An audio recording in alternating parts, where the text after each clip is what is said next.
This episode of Off My Shelf contains coarse language and adult conversation. Listener discretion is advised.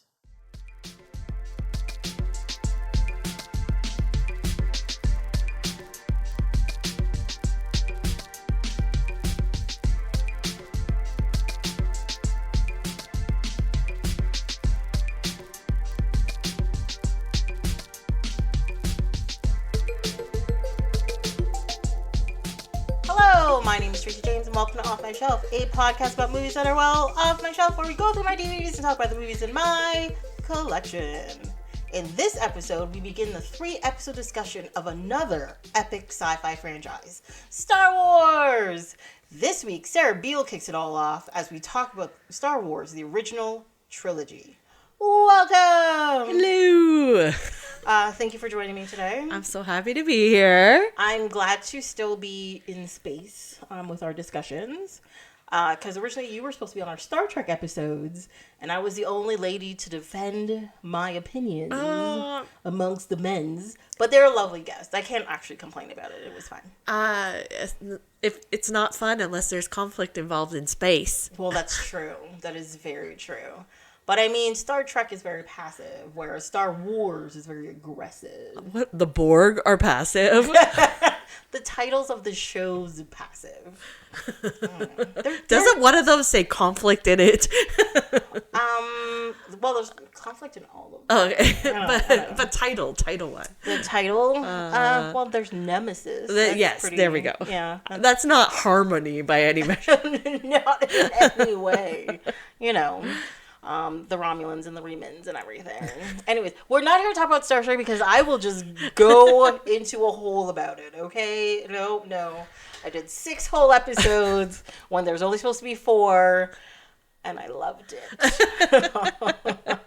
So I'm not complaining. But this week, we're watching Star Wars. And I mean, I didn't have to, but I definitely rewatched the movies because that's what I do. I did not watch them. But you've just seen them so many times, right? I can recount every line from memory. Right? That's what I was doing yesterday when I was watching Return of the Jedi.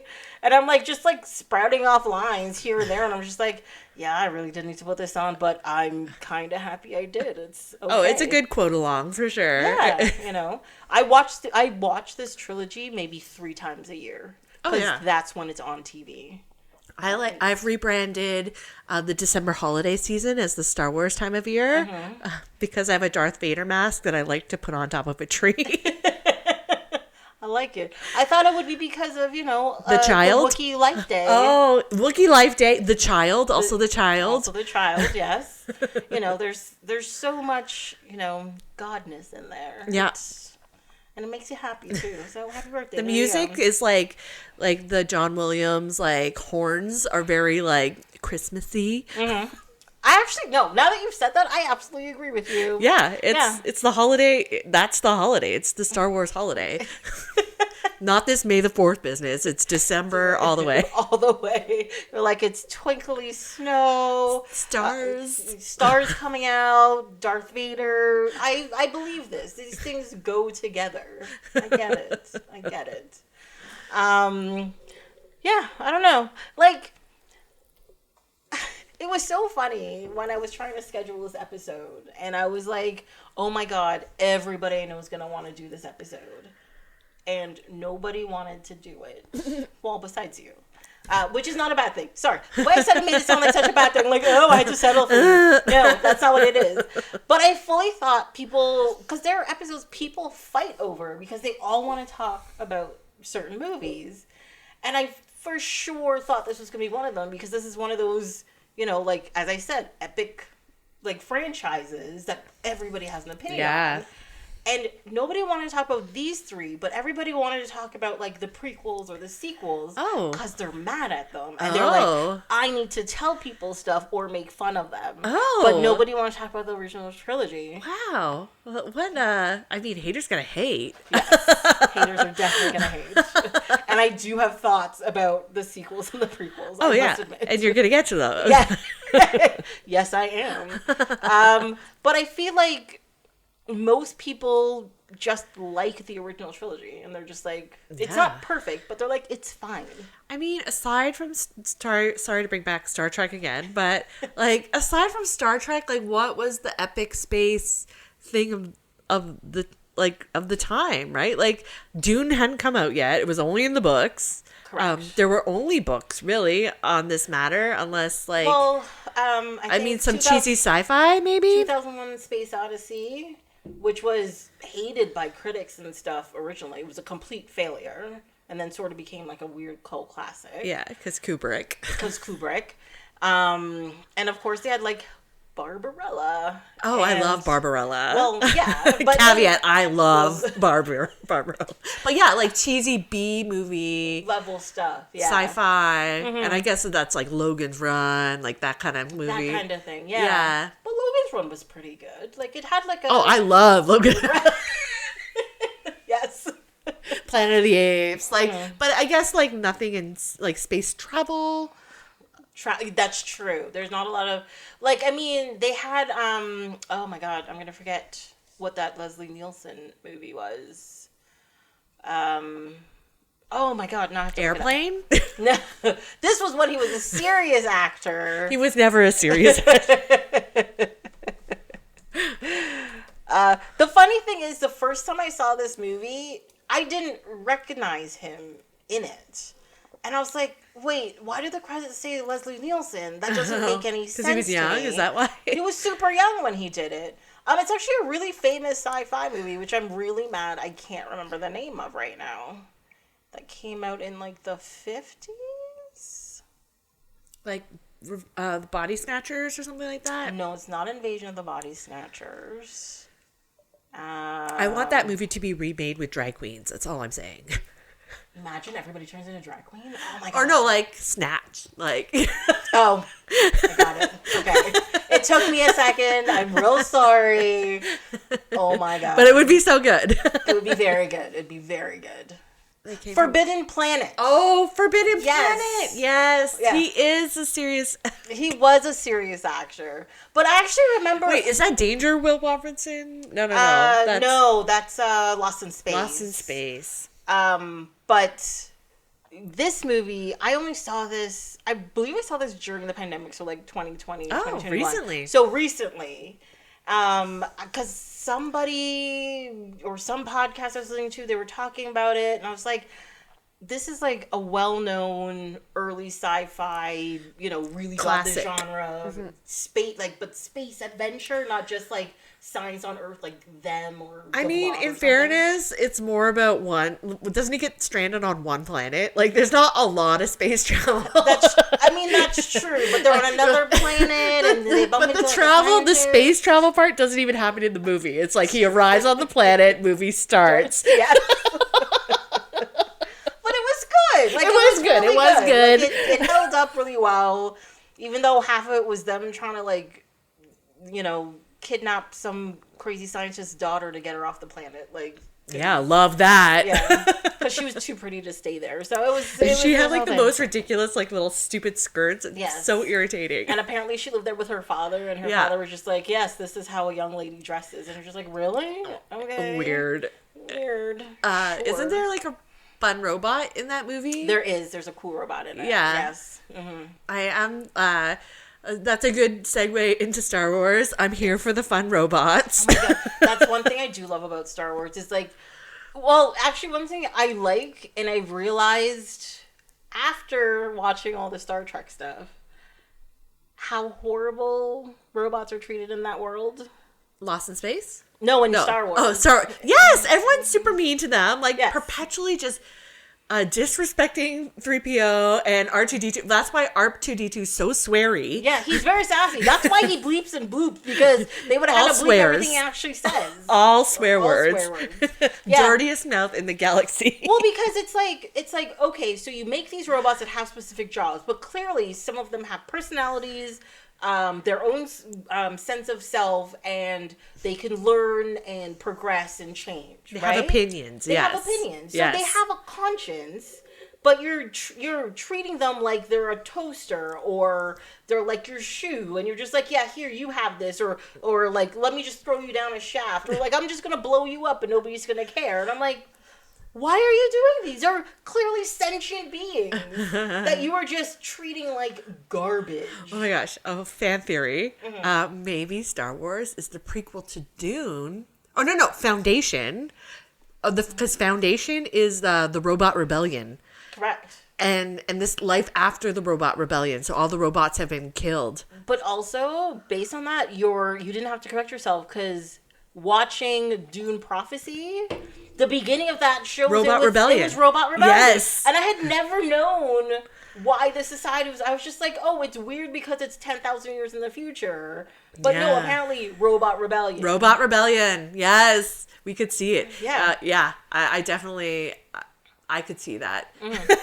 I mean, despite having all of this quote unquote art, more like future omens and predictions, we're still like, yeah, let's make all AI and let's make a bunch of robots and all this kind of stuff. Invest in AI. I'm like, 53 billion from, who was it? I think it was Amazon or something, or Apple. Like, the billions of dollars going to AI right now, I think it's crazy. It's insane. It's very insane. And like, I know they're putting it out there so the AI can learn better and do things better, but do we want it to? I know. Like, not every AI is going to turn into Data and C-3PO. Yeah. It's going to turn into, like, Skynet. Like, yeah, Skynet. Terminator all the way. all the way. That's actually the most believable version. Yes. That's gonna or come Matrix. out. The Matrix or iRobot. Like, there's been so many movies about this, you guys. Like, why are we doing know this? better. Like, come on. Fuck off Siri. No. Seriously. Oh my god. Half the time, like, even if I get like directions to somewhere on my phone, I'm like, shut up. Yeah. Shut up. Why are you talking to me? Yeah. Oh my god. And I'm like, every once in a while I'm like, oh, thank you. Because I'm like, oh yeah, I'm supposed to be nice. I don't want you to kill me in the future. It's what you're supposed to do. Thank you, Alexa. We love you. That's why I turn the microphones off everything. It's okay. And I only willingly put my voice on the interwebs. Totally different. Promise this is not AI generated. I bet you people believe it because you're just like, AI can't even come up with that nonsense. Like, what are you even doing? Are you even talking about Star Wars? We're talking about Star Wars. We're talking about the implications. Well, technically, this is historical sci-fi because it happened a long time ago. Yeah. Far, far away. Yeah. So this is the past. Yeah, that's true. It is prior to the Robot Rebellion. Yes. Confirmed. Opening. Yes. Yeah, so I have a feeling like Star Wars universe shut down those Robot Rebellion because that's why they were so mean. Yeah. And then we come along, make the robots again, and allow it to happen. It's starting again. Life is cyclical. We know this. There's a song called Circle of Life for a reason, not just because of The Lion King. Also, Disney owns that too. So we're allowed to say it. Thank you very much. It's in the universe. It's on theme, guys. It's on theme. Rey is my favorite Disney princess. I do like her. They did her shitty, but I do like her very much. No, she's great. I like the character so much. Yeah. The stories around her, I was just like, what the fuck are you people doing? But that's for another episode. Yes, I'm sorry. No spoilers. No spoilers. No spoilers, you guys. No spoilers. Anyways, despite having watched these movies for my whole life, you know what? Okay, actually, being such an epic franchise, a lot of people have like, oh, this is when I got into it, and this is when I got into it. I don't have that. It's just been part of my life since I can remember. Don't know why, don't know Childhood. how. It's just been there. Do you have like a early memory of this, or when it became part of your world? Oh yeah. Oddly, it wasn't these movies. It was the Ewoks animated television show for children in the 80s, and I loved it. And it was like my favorite show. That and the gummy bears. There were bouncing here and there and everywhere. Love that show. Yes, they play back to back, and but then the Ewoks were so fun and delightful. Like, it was a great I don't know where to find this or where to watch it anymore. I haven't seen it in years. Yeah. But it was a great show. And then I also remember just a shit ton of merch around that show. And so I had merch. Like I had a bag. I had the bag and I had the stuff. Like there were tiny toys, I think, like plastic things, like figurines. But yeah, and so I didn't even know until I was older. But even as a kid, I watched Star Trek with my dad. So I'm surprised he took so long to let me watch those movies because he knew that I freaking loved it. Like I made him buy me all the Ewok stuff, and I was like, Dad, like you were into this, like what were you waiting for? Like exactly. We watched Star Trek together, like the original. Yeah. And so I was like under 10 watching Star Trek, and so I was like deeply interested in this, and yeah, so I don't think I got to see it until I was like older than 10. And we had a VCR and we would rent, but my dad, we didn't own the VCR, we rented the VCR, and so whenever we we got to rent it like maybe once or twice a year. So I still had to wait like over 3 years to watch all 3 of these movies. Oh my God. Because they didn't just rent them all for me at the same time. I had to wait. Oh my God.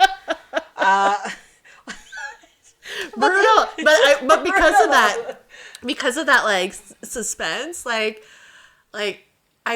already lost my mind, and I was like, oh my God, these movies, and I was just so excited. So like I would wait patiently forever to like, yeah, I'm still so jacked to see this. Gotta see more. So I think that's probably what hooked me as a child was like the delayed gratification to like get to see what happened. Yeah. And the animated television show.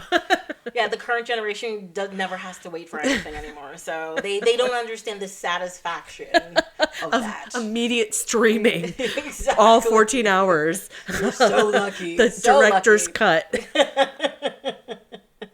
Yeah, no, for me, like, I don't have a specific moment in time where I remember not having seen Star Wars. I don't like even as a young child? Even like as a very young child. Like I remember when I first watched Terminator and Supergirl, same day. It's fine. Should not have watched Terminator because I was like 5. Oh. It was a real big deal. It was a real big deal. But like Star Wars was just always it was just there. Yeah. You know, like it was just. Did you have cable? Well, so it would have started. It was definitely before I came to Canada. Okay. So it probably showed on TV or something in Trinidad. Yeah. And I saw it. Like you had over the air kind of channels that played movies? Nice. Yeah. So like I would have seen something, or even if we had possibly known somebody who had a tape of it, something like that. But it was around. It was around. It was in Trinidad. Yes. Well, because I know even before I came to Canada, I had definitely seen it. Because, you know, people would talk about Star Wars in Canada, and I'd be like, yes, I know about this thing. Yay. Yeah. You know? And? what's the big deal? And was it special to you as a kid? Like, did you love it, or? The thing is, like, all of this stuff, I had liked it since I was very young, but there wasn't really the concept of, like, fandoms or being, like, into things. And I was like, it was just something that I liked. Right. And as I got older, like, especially, like, early teens, like, 13, 14, you know, around the time when I got my first comic book, that was, like, my comic book, and started watching the X-Files, and, like, you know, I had already watched all of, like, Next Generation, and, like, and all that kind of stuff, when I was just like, no, I'm into this stuff. Like, this is... I've committed. This is the stuff right here, you know, but, like, before that, like, I watched all of it. Yeah. I liked it. Yeah. But it wasn't just like, oh yeah. It was more this is it. Yeah. It was more along like, yeah, this is fun. You know? But yeah, no, as I got older, it just sort of like ingrained or something, you know. You know, it's right when you like solidify the things that you like. Yeah. And like who you're gonna be. Right. When it hit me. That I was like, no, apparently nerd with rainbow is where I'm gonna Is where you live your life. Is where I live my life. That's just it, you know. I do credit the re-release in the 90s to a re-engagement of my love of Star Wars, because like it was such a big deal to like for it to like to see it in the theater. Like yeah, it was, and I remember like being really excited about that as a kid, and we were like probably 14 or something like that. Yeah, because they re-released it just after the first prequel. Or before. It was like leading up to... It was before. Okay, yeah. yes, that's right. Yeah, so then, yeah, it'd be like 13, 14. Yeah. Yeah. Mm-hmm. And I remember, like, yeah, we probably went together, but I was just, like, super jazzed about it. I was like... that would have been before. No? Before? But the before times. In the before times. We try not to think about those times. It was dark times, I tell you. Dark times. It would have been just before, though. Yeah. So, yeah.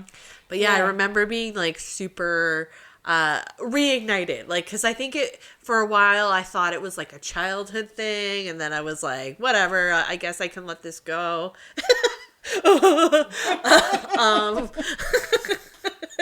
Yes. And then when the movies came out, I was like, no, I'm back on board. You're back on board. Well, that's the thing with these movies, is that it's even more than just like an underdog story, or like, you know, fighting like the big guy or whatever. It's just sort of like even though actually watching A New Hope, you realize how whiny Luke is. Oh my gosh. Movie. And you're just like, wait, why was I rooting for this guy? He's such a dick. Like, it's amazing he gets to where he gets, honestly. But I wanted to go to Tosche Station. You're just like, shut up. Oh my god. Why aren't you being slapped all the time? And it's like, you get the point, but oh my god, like, you want to be an adult. You can't be whiny when you're being an adult. Like, I'm a pilot. Look at you play. Oh, that's no bigger than a swamp rat. It's cool. I can get it. You're just like, what the fuck, dude? Yeah, and the whole Leia business. I was like, that's your sister. It's really uncomfortable. You look identical. Yeah. You're just like, guys are making out. Doesn't that feel weird? It feels weird, doesn't it? You know it feels weird. When did this become Oedipus? Oh my god. But yeah. But with those re-releases. Oh, the alterations? Yeah. The digital effects. Oh my god. I'm sorry. Again, I'm gonna go back to A New Hope. It's, oh my god, the things that they add in that movie are so intrusive. They're intrusive. It's distracting. It's distracting. They take away from the story. Because even the other two movies, like, yeah, you see, there's a few things that you can pick out. Yeah. But you're like, it's not like, it's not actively detracting from the story that's there. Yeah. Whereas I think in A New Hope, I keep wanting to just call it Star Wars because that's what it used to be. Yeah.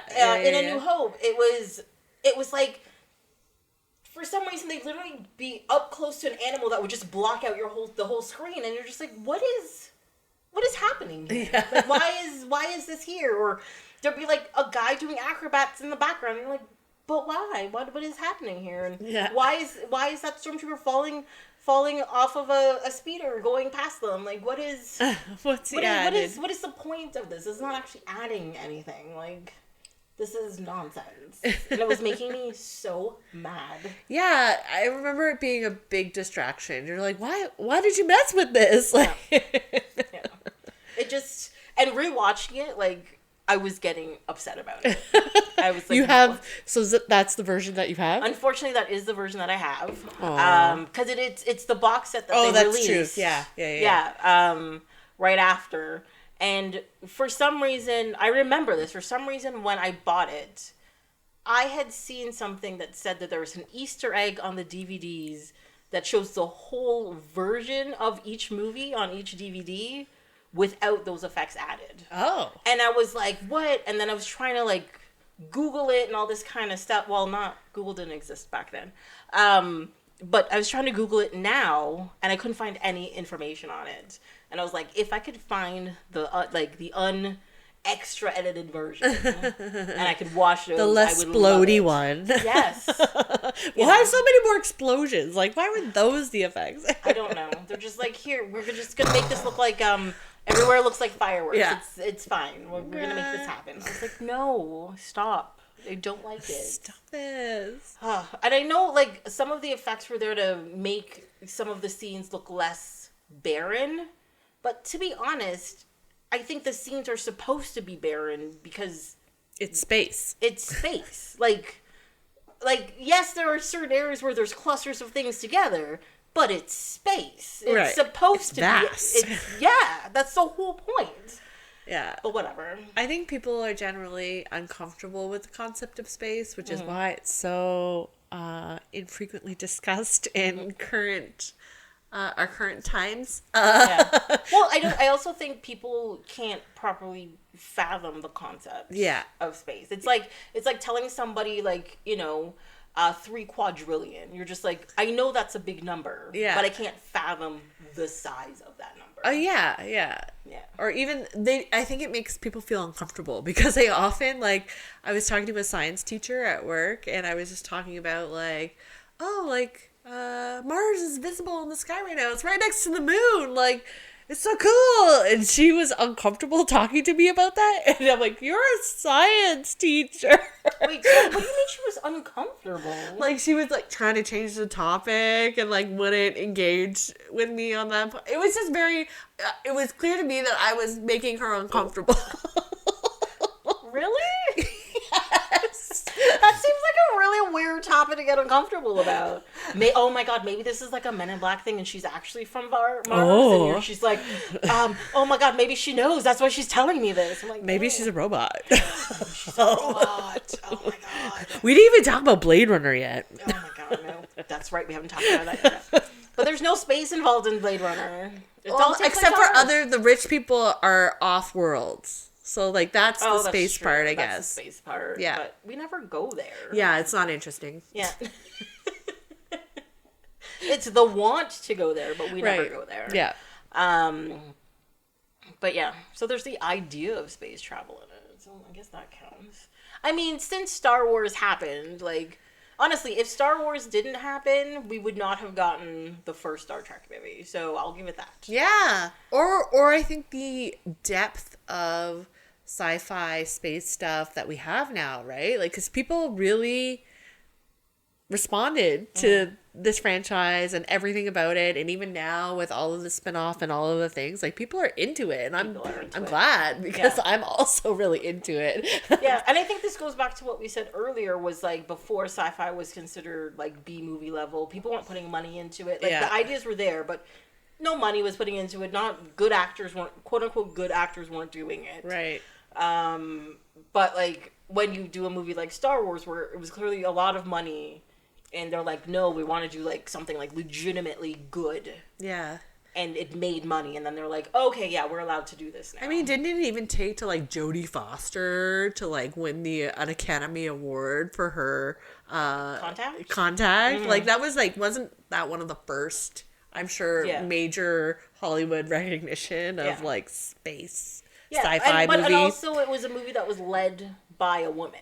Yeah. Right? Like, I know, Princess Leia is a big deal in Star Wars, but it's not about her. It's about Luke, right? Yeah. And Contact was the first one where, it was about Jodie Foster's character. Like, that's what I really like the Sandra Bullock one, too. Gravity? Gravity. Yes. Oh, it's so good. Mm-hmm. It's just like disaster after disaster. I'm like, yep, that's what it would be. Constant nightmare. Yeah. Well, that's it. People are just like, well, I want to be the first person to Mars. I'm like, I want to be like the 100,000th person. Yeah, exactly. I want established colony. Proven technology. I'm not going to, very low chance of me getting sucked out into space. I want to live, like, no. I want the Nathan Fillion Firefly experience. Yeah. Like, I want to just fly in and like, hey, settlement, what's your deal? And fly out. Yeah, like, exactly. That's exactly what I want. Yeah. I'm not into being the first. I don't want to be a guinea pig. No. Like, I'm not getting the UV exposure first. We're having a solution for that. My skin is sensitive. Okay? It is sensitive. I have allergies, okay? Can't have any of it. You know, sneezing in your helmet. You're just like, God damn it. Like, what are you supposed to do? My eyes are watering and my glasses. You try to like open the visor. You're like, don't do it. You're like, it's a whole thing. Yeah, I'm not made for space travel. I recognize that. I mean, would it be cool? Yes. Yeah. Yes. But Maybe if we could be cryogenically frozen. Maybe. That's not been proven enough for me yet either. Mm-mm. Like if I can do a full on Futurama, just Futurama, come out in 1,000 years and it's just fine. Sure. That's my reality. Sure. But do I want to be a head in a jar? No. Do I want to be the first person to be cryogenically frozen? I know I'm not, but I still don't think the technology's there yet. Like, isn't that Dennis Leary's dad was cryogenically frozen? I bet you a lot of famous people are. He was like he's something in that realm of like. Really? Yeah, you can look it up later. I'll look it up later. Okay. Like the guy who sings "I'm an asshole," like that guy, his dad. Well, I guess it's his dad. It's not him. So no, it's fine. Yeah. Okay. No. But the whole thing, I'm just like, would it be cool? I mean, I'm going back to there is that one. Well, no, there's 2 Star Trek episodes where people are cryogenically frozen, wake up in like the future, and it's kind of cool. And you're just like, oh, that'd be amazing. But also, you know, one lady just starts crying. She's like, everybody I know is dead. What the fuck am I supposed to do now? And she's like, yeah, that's true. Yes, that's true. Sorry, Snow White. It happens. It happens. Did you watch the new Alien Romulus movie? I have not gotten to see it as yet. It's an epic space adventure with cryogenically freezing opportunities. So I recommend. Oh no, it is on my list to watch. When it came out, I was away, and all of my friends saw it without me, including somebody that I am pointing at right now. I watched it on the streamers. Oh, okay, so not you, but it's fine. But I really want to go to see it in the theater, and then everybody's like, "Oh, I saw it already," and I was like, "Okay." I don't know. It's a movie I don't want to see by myself. I don't know. I'll watch it with you. It's really good. Yay! It's delightful. I do want to see it. It's a pregnancy story, of motherhood, and resilience. So aliens too. Aliens, robots, space travel. It's got all of it. Anti-gravity shit. Oh, it's so good. I love it. It's just missing time travel. It's fine. Yeah. Or multiverse. Yeah. Or multiverse, yes. Multiverse is the big thing right now. Yeah. Everything is a multiverse. Which I don't mind when it's done well or it's done for a reason. But now I'm just like, you guys are just doing it for shits and giggles. Like, we don't need 35 of everybody. So I love how all the versions of the multiverse are slightly different. Like each franchise has their own rules about things. And I was having this conversation with my daughter, similarly to vampires. Oh yes, because it's like everyone has like their own rules for like. So in our day, growing up, everyone had their own rules for vampires, and like, which is why the Twilight by vampires is sparkly and can walk in the daylight, which has never been allowed before. Which is so ridiculous. and have a reflection. Yeah. I take offense to that. Yes, absolutely, yes. But yeah, now the newest version of the vampire trope is the multiverse trope. But cool that string theory is such a thing, like in the pop cultures. Yes. So the zeitgeist. People are seeming to understand a concept. They were like, "That's crazy. I'll never understand it." I'm like, okay. So did you watch Spider-Verse? Well, it says, what do you understand how? They're like, yeah, the Spider-Verse works like this, where they go to alternate dimensions where they're attached by strings into a web, and then if you pull each one out, then it creates this blah, blah, blah, blah. And you're like, okay, so you know string theory. They're like, no, I don't. I'm like, you literally just explained it. Look, Hawking. Let me tell you about Mars next to the moon right now. Don't get creeped out. But we are on a ball in space. Just floating there. Just like hanging out. Floating. Just hanging out. 3% of a chance of an asteroid hitting us in 2032. Yeah, but apparently that's because usually it's like 0.04%. No, it's a big deal. It's a big deal. People are like, we're gonna fucking die. Is this gonna be Armageddon or is this gonna be Deep Impact? What's gonna happen? 2012. Oh, 2012. That's even worse. It's 2025. We're doing great. I mean, we have made it this far. It's fine. Yeah, who remembers that Aztec calendar anyways? That was a real big year. We got 12 years just after Y2K. That was a big year. Oh, yeah. I wonder why our generation's so stressed. Every 10 years, the world was ending. Yeah. Like, it's because of this and it's because of that. And you're just like, I mean, it used to just be Nostradamus telling us on the cheapy papers at the grocery store, but we have more scientific means now. Exactly. Oh no, we can calculate our death by this guy. I feel like we strayed away from Star Wars again. The thing is, it's like, I think we live Star Wars is what we're trying to say. Yeah. Like, we are Star Wars. Yeah, like, because I also think because they've been around for so long, and people talk so much about Star Wars. It's like, what else do I have to say about Star Wars? But yet, I want to talk about Star Wars. Yeah, let's talk about it. I don't know what it is about Star Wars that makes me. What's your favorite thing? What's your favorite thing about Star Wars? I have two favorite things about Star Wars. They both have to do with stories that are adjacent to Star Wars, though. Okay. And one has to do with Princess Leia, and one has to do with Admiral Akbar. Ah. And technically both things happen in Return of the Jedi, now that I think about it. Apparently once Carrie Fisher was being chastised by a mother about Princess Leia's like bikini outfit that Jabba puts her in. And she's disgusted, like, how could you present yourself as like a role model for kids when you're out like this? And she's like, I was in space captured by a giant drooling worm, and while in this thing, I managed to save myself. Yeah. Kill him. Choke him out. Destroy something, and then save the galaxy. Yeah. So what is there not to look up at about? Yeah. Just because of what I was wearing. And it's true. I was like, you know what? That makes perfect sense. I loved it. Yeah. I loved it.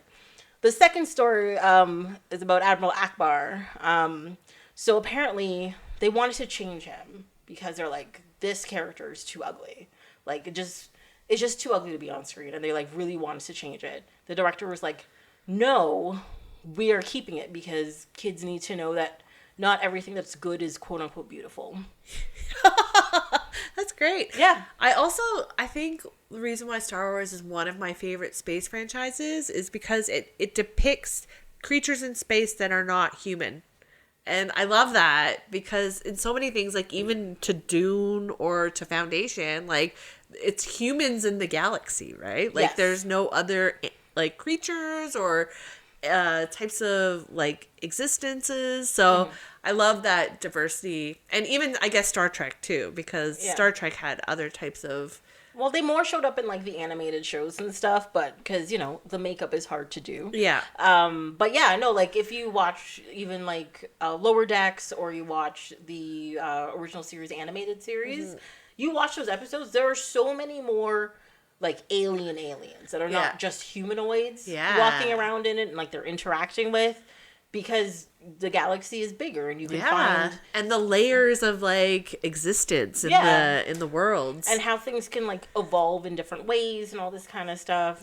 And one of the biggest critiques for a long time for Star Trek is that everybody's human just with a weird nose. I'm like, yeah, on the show, but they really do talk about like the different types of aliens that are out there. Right.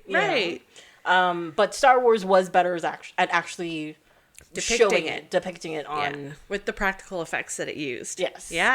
Like so all of the furry creatures, like the Wookiees and the Ewoks and the sand people and the well, even like Jabba, like the whole family, the dude with the weird worm head. Everyone in the cantina.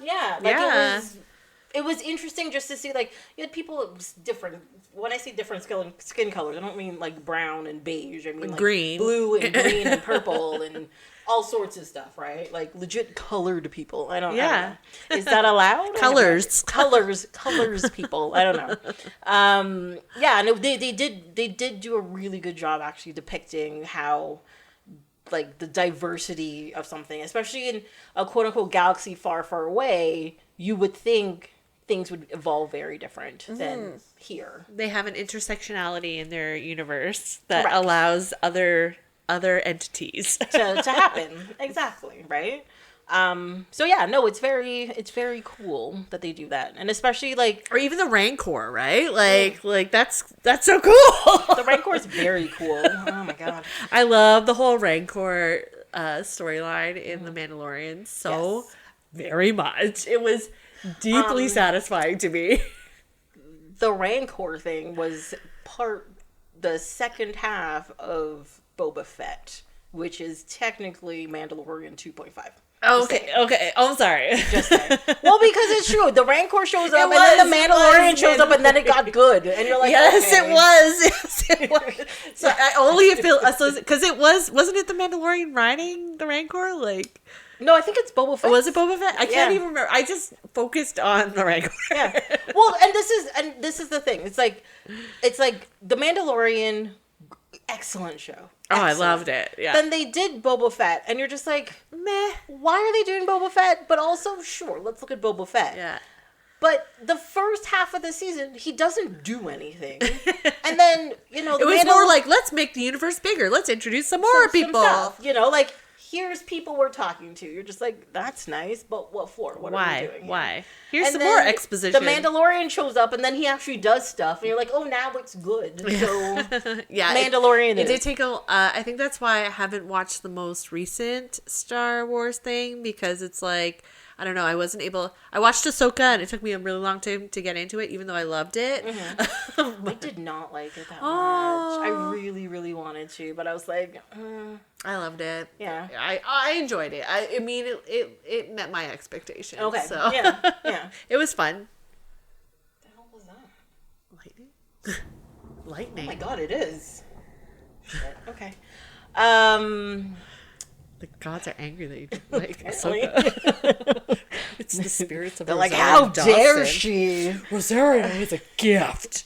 Rosario Dawson is a gift. I'm just saying. She's fantastic. And I did, despite not really liking it, I did watch the whole thing because I was like, no, I am determined to get into this. It got cool by the end. It just didn't hit the spot for me. Okay. I don't know. Even Obi-Wan didn't really hit the spot, but it was nice. It was okay. It was passable. It was passable. It was fun. Yeah, it was a little low budge, but yeah, it was just like, you know what, the last one didn't do that good. Let's it felt cut down more the budget. Firefly-y than like Star Wars.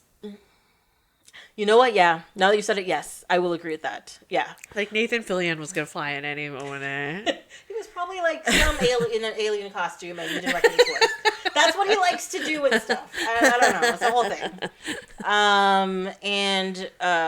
So are you talking about? Oh my god. Why can't I remember the name of the show with the twins and the Skeleton Crew? Skeleton Crew was delightful. Okay. It was very. Did you see that one yet? No. I think you would like it. Okay. It's quite delightful. It is definitely kids programming. Okay. And the first episode and a half, you're just like, ugh. But there's like a little elephant boy thingy. I fucking love that kid. That kid is great. Let's put that child quote on this child media. Fucking love that kid. Testimonial from the pod. It was like he was the best character in the whole show. I don't care. And even like What's your suggestion of Sweet Tooth? Fucking love those kids. Exactly. Gravity Falls, fucking amazing. It's fine. Last of Us, fucking sweet. Right? Oh God, yes. You know it's good when I drop it. Yeah. No, I appreciate that. Yeah, I will watch it. It's a glowing review. Yes, it's so good. I also loved. Surprisingly, I was very surprised. I loved Andor. Oh, I didn't watch. I didn't see the Andor yet. You haven't seen Andor. One thing about Andor. So again, spoiler. In the prequels, One of the reasons why people were saying that it fell kind of short and was flat was that there was too many like political meetings where it was just like, politics and talking about budgets and blah blah blah. Like the wars planning strategy part. Correct. Yeah. Right. But half of Andor is that. Oh. But somehow it's riveting. It makes it better. It somehow made it better. And there's literally a scene where it's the Empire, like their generals or managers, whatever. They're having a meeting about garbage disposal. And like they're talking, and you're just like, I need to know more about this. Tell me. What are you going to do? What are the procedures? Do you have an SOP for this? Yes. And I was like, and yeah, they were talking paperwork. They were talking about who's going to go over here and take care of it. How come we spent so much money on something over here? And I was just like, oh my God, this is awesome. Civic responsibilities. So I'm like, okay, so maybe that wasn't the reason why we didn't like it, the prequels. It has to be something else. Oh, yeah. It has Just to be like something the else. focusing on those like war room chats or like the United Nations of like the but galaxy. I think it's just how they were presented and what they decided to talk about. Yeah. But I don't know, Andor it was just real good in Andor. Okay. So, but like it's got a good combination of like that and like action and like actually doing something for the rebellion and all that kind of stuff. Like they get like a good mix in there, and it's a good journey. That's fun. Love it. Okay. It's really good. I recommend it too. Mm-hmm. Whenever I get to watch anything ever again. I can't remember the last one that came out. Oh my God, it had that girl in it. And The Acolyte. Oh. I really wanted to like that one. But again, like with Ahsoka, it felt kind of flat. Oh, I'm so behind. That's I okay. have no time to see content in my life, which is probably why I like the original Star Wars so much, is because something I can hearken to in my memory. Right. You're like, it's just there and you're just having a good time. Yeah. I don't need to I just summon it in my brain and it's already there. Ba-ba-ba-ba-ba-ba-ba. Yeah, exactly. But yeah, no, Acolyte was just like, I know what you're trying to do, and I feel like I think it ended up getting canceled because I think it was supposed to get a second season. Oh, okay. And it was building up real well to that second season. I was like, no, the second season's gonna be like the good season. But I think it got canceled now. So I don't think it deserved to get canceled. Like, despite me saying like it didn't hit all the right notes. Yeah. I was like, it was still a decent show. Yeah. And I think well worth the money they put into it. Okay. But yeah, I don't know. I mean, I feel that way about Rogue One. Because, all those characters ultimately die at the end of the thing. Mm-hmm. And you're just like, well, how can I get invested in this storyline? Like, I mean, I think it's because it's the build-up to, like, A New Hope. Yeah. They're like, no, this is going to bridge the gap. Yeah. But I don't know. It didn't do it for me. I was just like, meh. Yeah. I don't know. I watched that movie in the theater, and I remember it was at the end of the movie, they're like, somebody like, that was fucking amazing at the end. I was like, you know what, that was pretty good. And then I rewatched it. I was like, the first half of that movie is pointless. Like, the first half of the movie is fucking too useless. long. It's too long. It's a waste of time. It could have been 20 half minutes of the instead time. of an hour and a half. And then the second half of the movie, I'm like, no, this is the actual movie. Yeah, it does have a good build, and then the ending sequence of do the thing to achieve the goals is pretty good. It's pretty good. It has a good build. So, but I think I don't know if it actually adds to the Star Wars story. That and the Han Solo movie can just fuck right off for me. I don't that's the thing. The Han Solo I think I've said this with Die Hard movies, like the last Die Hard movies. I've said this with the last Star Trek movie, like the J.J. Abrams one, and there's been a few franchises where they've gone one movie too far, and you're like, these movies are fine, but they are not this movie. Yeah. Like, Solo is a perfectly fine space adventure movie. It is just not really a Star Wars movie. I mean, unless you have cantankerous old Ford? Like, do Harrison, you yeah. even want to see it? Like, no, I don't. Well, and that's the thing. If you just if they changed every character, it was just a random war in space, and they weren't for the dark side or whatever, and he wasn't Han Solo. He was just like guy flying. Yeah, sure. You know, Decker. No, yeah, like Decker, young Decker. And it's fine. Let's make that movie. But he's a replicant. Yeah, well, that's why it's such a. So that means you just, being a It's like factory? C-3PO early days being constructed by Anakin. That's true. Even though it frustrates me that they retconned that whole thing, because in the movie, Obi-Wan's like, oh, I've never met this android and robot before. And I'm like, you spent 3 other movies with them. What the fuck are you talking about? They were with you all the time. Ugh. Anyways. Just like the digital edit. But yeah, like, I think people hate Solo because they're like, this is not Han Solo. But if you watch it like it's not a Star Wars movie and it's not a Han Solo movie, you're like, it's fine. Okay. Perfectly fine. Yeah, I agree with that. Yeah. Yeah. Like, it would be perfectly fine as a standalone. Yes. Or yeah. with that not being just like, hey, here is young Harrison Ford. Space Adventure, the movie. There you go. Yeah. And it would have been fine. We would have been like, yum, yum, yum, yum, yum. Delicious. It's like, oh my god, this is like a new franchise they got. It's amazing. So cute. Adorable. Yeah. But now they're just like, it's garbage. Han Solo would never. I'm not that, like, offended by it. It's not my favorite. It's not my go-to. If I'm going to go to a go-to, it's probably going to be the originals. Yes. Honestly. Agreed. And then I would go to, like, the second trilogy, not the prequels, but, like, the last sequels. 3. Mm-hmm. I don't know. I could watch the first one, Force Awakens. I can't. The other 2, I'm just like, fuck. Meh. Yeah. There's some fun action. It's more than that. There's some good characters in there. I like the characters. They have a good cast of characters. Well, it kind of kills me. Oh yeah. Yeah, it really does. But again, spoiler. No. Sorry. Oh my god, we're supposed to be talking about these ones. OG.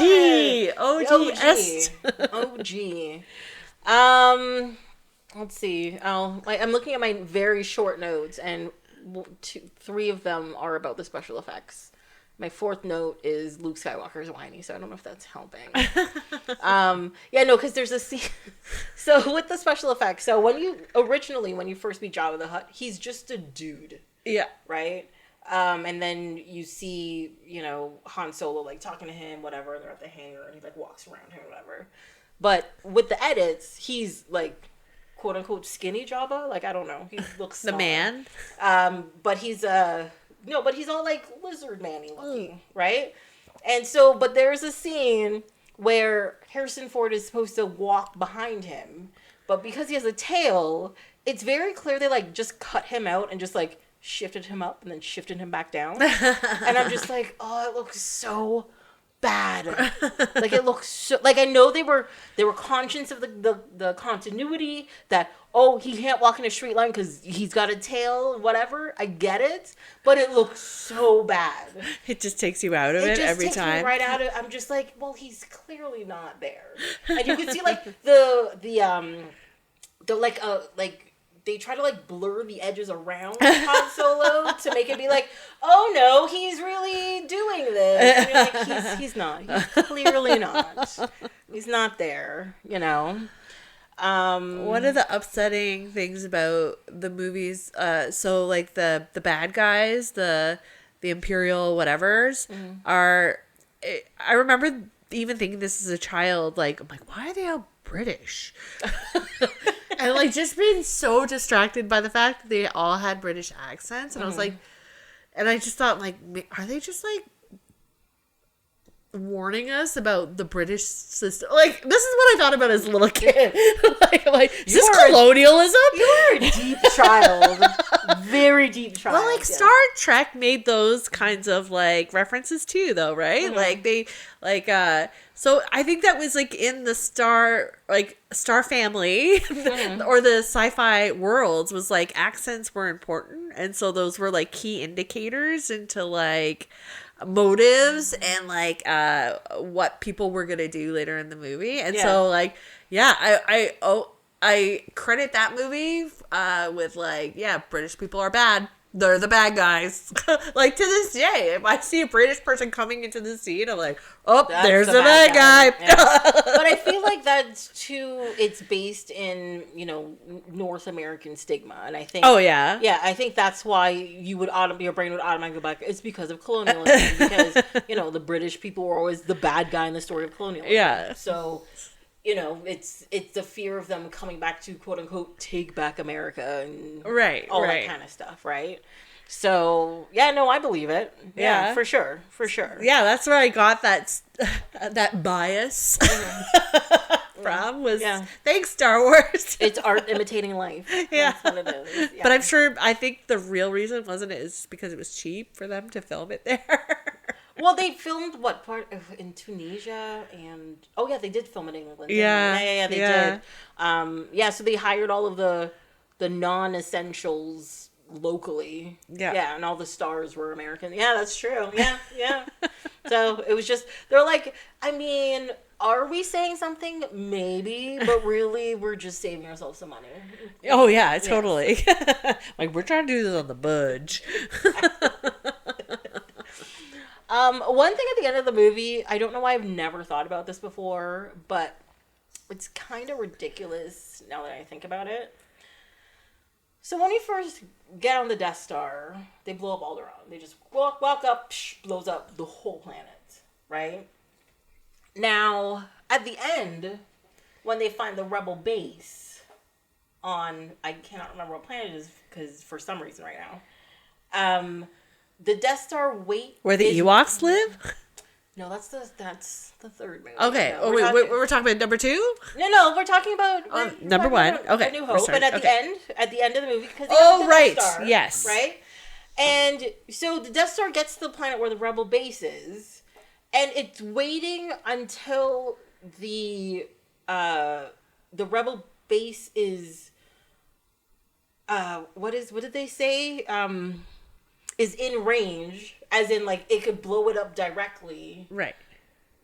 Like to get giving the rebellion time to blow up the Death Star. But I'm like, but it's another planet like Alderaan. Why can't you just blow up the planet the base is on? That would also just destroy it. So it doesn't matter. Movie over. Yeah. Movie done. And I'm like, I understand you want to give the rebels a chance and whatever, but at this point, I'm just like. But why didn't they just, if they were on the other side of the planet, just blow it up? Like, I don't... Just pew pew. You're done. It's true. Like, they could have just squished them at any point, right? Like, they're like, yeah, you're over. Yeah. So, that was my... I don't know why I had never thought about that before, but I think because I was, like, analytically watching the movie-ish. Right. I was like, wait, what? Can they just... blow it up? Couldn't they just like end this? Yeah, it would have been easier. Yeah. But I guess it's the equivalent of like a James Bond movie where they're like, we'll tie you up and you will put this laser here, but I'm gonna leave. Yeah. And you're like, why are you leaving? They're trying to extend it for that, like. Or you could just shoot him in the head. I never had any doubts, especially even like in the original series, they do a really great job of giving like just the scale of the Empire and how ominous they are and how far reaching, and like I always had the impression that they could just crush whatever they wanted in an instant, right? So I guess it is like that's the bias of the story, of Luke's story. We're just watching the underdog story, and it is a David and Goliath story. They are trying to like show the underdog win. Yeah. And we're rooting for that too, right? As the audience, we very much want to see that to happen. Yeah. Well, because the thing is, because you see where Luke comes from. He works on a farm, moisture farm, and he's got to harvest to live. And he's like, I want to go and make something better of myself. And his uncle's just like, Drink some blue milk. Drink some blue milk, and no, you can wait another year. Let's not talk about your parents. Yeah, like it's fine. It's fine. But then you see the Empire, and you're just like, holy shit! They can make a thing that's the size of a moon to just destroy multiple people. Things the size of a moon to blow up shit. And I just Googled it, and I was like, they estimate the cost of the Death Star at $850 quadrillion. That is what, 85 million billion? Yeah. 85 million billion. That's a lot. It's a lot of money, yeah. I was also thinking, like, when you're making something that big, it has to start somewhere. Also, if you watch Andor, you'll see parts of it. Oh, okay. But where do you start? Like, what is the first component you put together? Like, this is the start of the Death Star. I mean, aren't they like building them and they're assembling them in space even? Who knows? Yeah, but you have to get the pieces up there. Like, well, how small are these pieces? How are these panels? So that's are you like, is it like a house where you put down like a foundation and then you put down up the skeleton and then you like put everything around it? Like, but they have a robot army, right? So like they're like mining. I'm sure they're doing it all. They even have slaves, right? Like, yes, they isn't do. that a part of the sequels? Like, I really like that they address that in the sequel movies, because I'm like, yeah, we need to acknowledge that it's like unpaid labor, like people are being stolen as children, and like all those gross things are happening here to make this all happen. Like somebody's benefiting who hasn't paid for it. Absolutely. Yeah. Well, and like I just said it, but in Andor as well, it's prison labor. Yeah. And all that kind of stuff. Yeah. So you get to see all that fun stuff in there. But I was just wondering, like, but where do you start? Like, what's the first component you put together? And even just like, they don't even talk about like the environmental impacts that like they would have, like the mining that they do, or like the people that die from the carcinogenic effects. Like, they don't even touch on any of that stuff, right? But like, of course it would all be there. Yeah, but even in the Mandalorian, they land on like some planets where that has happened. Yes, that's probably why I like the Mandalorian so much too. I was like, we're talking about this. Well, because didn't they destroy Mandalore because they refused to do, because they're like metal workers, and like they refused to do work for them, and they're like, no, we have a code, and you can't have our planet, and that's when they destroyed them or whatever. So yeah, like there is a big. It's more than just a monetary value. There's a much bigger impact on not just the source of the galaxy. Alien capital. Yes, that's put in there. Yeah. Yeah. But I think it's crazy. But I mean, like, overall, even rewatching these movies with their effects and everything, like it's aged well. Oh, yeah. Like, there's nothing overtly offensive. There's nothing overtly wrong. Like, there's some things that look a little cheap, or some things that are a little bit outdated, but you're like, no, this is... I mean, it's interesting. I'm exposing my daughter to, like, movies of the 80s, and, like, you get to see how, like, the pacing is so...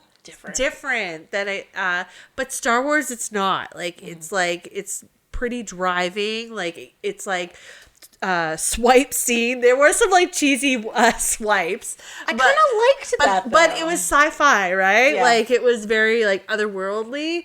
So I thought that was cool. Like, but it moves. Like, it has like really interesting pacing, and the story moves, and it like has good editing and good cuts. It's not like lingering in the detail. Like, my daughter's trying to understand why I'm so invested in Cobra Kai, and and so I started with the Karate Kid, and it is brutal. Like, 2/3 of that movie happens before any karate happens. Yes, that's correct. She's like, how is this karate? Like, she's so affronted. And I'm like, but Star Wars isn't like that. Like, we get to the business right away. Like, it immediately starts happening. We flip between multiple plot points and storylines, and we eventually see them converge. So I think like that pacing or like that conceptual story idea, it is very contemporary and even used in modern space operas. I would actually say, like, modern sci-fi, like sci-fi right now, does not conform to that. Really? Because I find Dune? if you watch Dune, if you watch the later Star Wars movies, if you watch even MCU movies, well, not MCU, it's more like the DCEU movies, there's a lot of time just showing vistas. And I'm like, I get it. Like, you want to show how cool this place is and everything. But holy shit, we don't need 10 minutes there. Like, we really don't. Like, one thing I do like about these movies, they show the vista, but it's like a quick pan over and you're there, right? Yeah. Whereas, like, Dune, for example, especially the first one, there's a lot of, like, look at this planet. Look at the waves crash against the rocky side. There's a part where, Isaac's, he's, like, on the top of a cliff or whatever, and it's just like this meadow and it's like grass, but there's like the ocean at the side, and he's at the top of a cliff. It's like a fucking perfume commercial, and it's like 5 minutes long, and it's just Timothée Chalamet walks up to him and is like, "Hey, Dad," and I'm just like, "What? What do you mean? Like, what do you mean?" It's just unnecessary. Whereas with this, it's like 3 seconds, you see the whole thing done. You're like, moving on. Like, you're like, hey, Star Swipe. Guess what? Look, two suns, sunset, we're in Jabba's hut. You're like, yeah, fine. I mean, even at the time, I remember, like, compared to, like, Star Trek, it seemed abrupt, but I did appreciate how quickly it moved the story along, right? Yes. You're just like, boom, on to the next thing. Mm-hmm. Suck it, Villeneuve. Like... Yeah. I mean, Villeneuve makes beautiful movies. I'm not denying it. And the thing I've always said is, like, I don't mind watching a long movie if it's necessary. Right. Like, if you're telling a full story, you need 3 hours to tell your story, fine. But if your movie's really 2 hours long and you have an hour of vistas and just, like, lingering, no. But I don't care how pretty it is. French. Yes, oh my God. He's so French. Yes, oh my God. But I also think, like, the soundtrack, the Williams, really also did a lot to, like, further this, because it has, like, a marching pace, right? So it's like, it's progressing forward. It's like forcing it forward. It's also called the Imperial March. Like, they put it in there. Yeah. Like, they're literally, like, moving it forward with the music. So even if it's bridging the swipes, that it sometimes seem a little abrupt, but it is, like, consistent with the music, which I always appreciated. I think the tie-in for the music in the movie is, like, what makes it so good and solidified in my memory, right? Like, without this music, the movie would be nothing. Yeah. If they got the music wrong, that movie would have failed. If it was whale noises, we wouldn't be here talking about this. Ridley Scott. Yes, that is very true. If the listener does not know what we're talking about Ridley Scott's director edition of Blade Runner, where the score is essentially whale noises. So I've watched that version. It's not good. It's not good. So yes, I'm sorry. Sound design plus score, very important to a film. Yeah, very important. And yeah, these ones, they just work. Yeah, like, they just really, really work. And even just the special effect noises were so good. Like, the pew pew pew pews were really good. Yeah, the lightsabers was really good. Like, it's it furthers, like, the experience of the film so much. Like, just the score and the attention to, like, the space noises, because it wouldn't be many noises in space. Well, exactly. People like to, like, what were they watching? It was just some movie, and, like, it was like a ship in space blew up and there was, like, a flame, and people were just like, "There's no fire in space." I'm like, you like Star Wars, right? Trust me. You ship want blows this up in space and you hear it and you see it. all the time, and nobody's complained about it. Just leave it alone. Right. It's fine.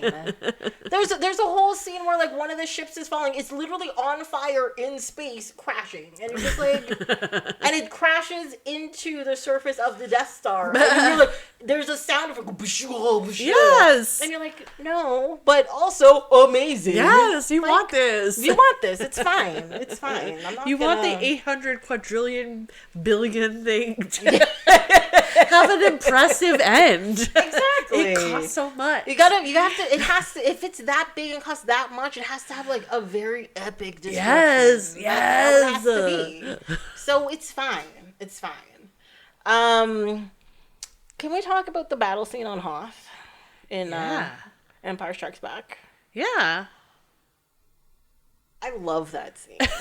It's not even just one of the it's like an enjoyable like battle sequence, but it also is such an amazing way to like open the movie. Yes. And it's the first time you meet it's the AT-ATs on that one. Is the AT-ATs the ones with the 4 legs? Yeah, the walking, like, they're in the second and the third one, right? Yeah. Yeah, the AT-ATs are the 4-legged ones. What are the 2-legged ones? AT-DTs, I think? Yes, the AT-DTs. So, in the third movie, you see the AT-DTs. Those are the ones that are in the forest on Endor, because they're the ones with the 2 legs. Mm-hmm. And even though, which got me mad, one of the things in that scene that they did to fill up the space, they threw in a couple of AT-DTs in Hoth in the background. Like, they're, like, far in the distance. But I saw them, I was like, they don't belong there. They don't belong there. What are you doing? They learned from this battle that they have to have less than 4 legs. I was so mad. I was so mad. Again, special effects, his updated effects destroying things. But whatever. I love the multiple threats on Hoth, too. Like, the fact that, like, yes, there's this impending Imperial battle, but the fact that the local wildlife is also actively trying to kill them, and the environment is so, like, oppressive and cold and hostile. Like, I love, like, the elevation of that battle with all of the threats. Like, that's in there? Yeah. One thing I did realize, too, is, like, I was watching it, and I was like, this is World War I trench warfare. Yeah, because it's tanks on one side, a trench, and then you have cannons on the other side. Yeah. Trench warfare. That's all it was. And I was just like, oh, this is fucking nuts. But it was good, though. And then they were like, they were lassoing the legs and taking it down. And that's the thing. It was like smart tactics to bring down something that was clearly too big for them to handle. Mm-hmm. Because they have the speeders that they were like trying to shoot them down with, but they're like, it's not doing anything. We have to figure out another way to take the actual thing down to stop them. It was good. And they're like, oh, we have this thing we can try. And then did it, and like, oh, it worked. It was fantastic. It was fantastic. I loved it. But also, since you brought up the animals and the environment, that Wampa, that whole scene was actually put into the movie because a lot of people, people from the time probably know, but not like people like us that were later and whatever. But so, Mark Hamill had like a crazy motorcycle accident. Oh. Before, it was either during shooting or just before shooting Empire Strikes Back, and he had a bunch of scars on his face. Oh. And they put that scene in there to explain why Luke had scars on his face. That's why he had to sleep in the carcass of the animal? Correct. It was to keep him warm before the shelter was put up. Come on. I thought they smelled bad on the outside. Also, I did a little, when I read that, I was also like, wait, doesn't other things try to eat him? And apparently, Luke Skywalker almost gets eaten by 5 different things. Yeah, the series. Rancor, the thing that takes him before the Wampa has him. What's that thing called? What? Like he's abducted, isn't he? And he's like hung upside down in a cave. That is the Wampa. The Wampa attacks him, right? And takes him to the cave. He's riding that thing away. That he sleeps inside. Yes, but that didn't try to eat him. No. Yeah, And then like something in a swamp, I feel like. Oh no, in the trash compactor. Yes. That thing is called a Dianoga. Oh, okay. I had to look that one up. That's the only name I yeah, couldn't I wouldn't remember. have guessed that one. You already said one that you love. The Rancor? The Rancor. And I don't know. What else I know? There's the Sarlacc. Oh, yes. I should have known that. And also, the Ewoks tried to eat him as well. Yes, they do. Yes, they do. They are going to roast him before C-3PO is like, hey, they're my friends. Exactly. He falsely identified himself as a deity. There we go. But yeah, people forget, like, no, Ewoks are legit bears. They cook their meat, but they're gonna eat you. Oh, that was my impression on how they carried him away. Yeah. But like, yeah, we're gonna set some fire. But also the thing that annoyed me, as a person who likes to cook, they have them strung up in all of their clothes and everything, and then they're just gonna set a fire to cook them. I'm just like, no, you gotta clean that out. Yeah, that's not what you mean by dressing, okay? Like, no, you're not gonna season them. You're not gonna pluck their feathers. Hello, it's just like take off that skin. Yeah, that's gonna taste bad, you guys. You didn't even give them a good wash. Like, come on, boiled, nothing, roasted. They've been running around a forest all day. You know that's not. You know that's not clean. Oh my god. No way. So yeah, I don't know. My culinariness went in. I'm just like, you gotta chop up some onions. You know. What's your plan for this meal exactly? Exactly. Like, what are Walk you me doing? through. So. Are you gonna stew these bones? Yeah, you know, get a little broth for later. Like, jeez. But yes. What else did I have for that one? Oh, I kept jumping around with my notes. So, of course, we get introduced to Yoda, who I love. Yes. I just find his introduction so... Again, Luke is whiny about it. And I'm just like, what the fuck is your problem, dude? Like, is he even here to train? Like, what are you even here? Like, God, stop touching my stuff. What is your problem? Blah, blah, blah. And I'm like, oh my God. Stop being a little bitch. But then he's stuck there. He's there with Yoda, and he started his training and whatever. And, you know, then he feels that his friends are in danger. And I don't know, the way the movie shows the parallel stories, you know, with Han and Leia going to see Lando and all that kind of stuff. And I guess maybe I'm not taking into consideration, like, the time it takes to get places. And because of the fast-pacedness of the movies, right, you don't get the feel of the distances they're going. Right. They can warp, right? Like, they can jump. It's what is it, light speed or whatever they're going? And, but he's just like, oh, I've trained so much with you. I think I'm ready, blah, blah, blah. And I'm like, you've been there like 2 days, dude. Like, how much training do you think you've really gotten? Do you know how much Daniel had to, like, clean at Mr. Miyagi's dojo? Like, months. That's how long this movie felt. Yeah. It's like months of wax on, wax off. Like, come on, you guys. So much painting the fence. But so much. Do you even have a muscle yet, Luke?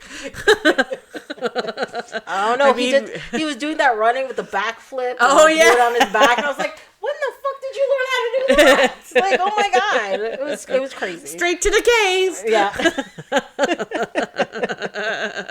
I was like, what is happening? But yes. And then, yeah, I thought the additions in this movie were less intrusive than the previous movie. Because, like, I really liked when they went to the Cloud City. Yeah. And so one thing I remember about the originals is you couldn't see out the windows. Yeah. Right? Yeah. And one thing they did in this movie was like, no, we're going to show the outside of the originals. Yes. And I was like, that really adds.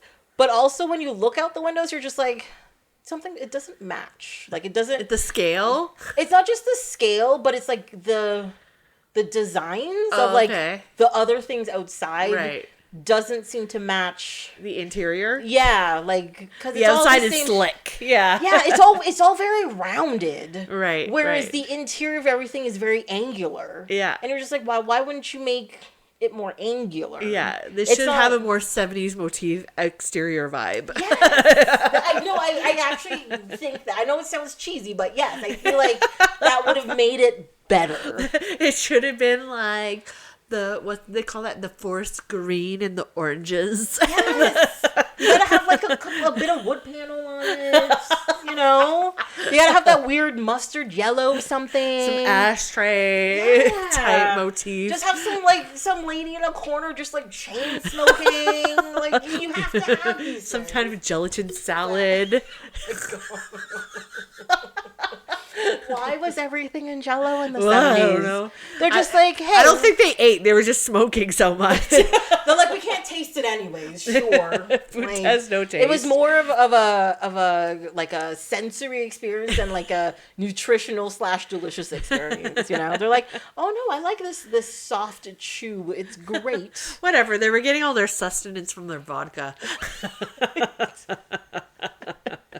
I was on what was I on? It was on Instagram, and there's this guy, and he does these like vintage recipes and all this kind of stuff. But he found this book called The Vogue Diet. And as soon as he said it, I was like, I know this book. My mother still owns this book. Oh no. And I have looked at it several times, and I am offended by this diet. And literally the diet is, you drink a cup of coffee, you drink a glass of wine. You eat like starting in the AM. Like, yeah. Like you wake up at 6 and coffee and drink number 2 is wine.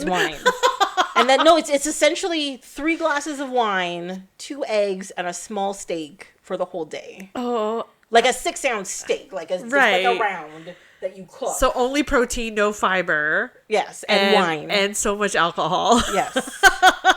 And you're supposed to lose like 5 pounds in like a week kind of No thing. kidding. Yeah, because you're not eating anything. But also you'd be so constipated.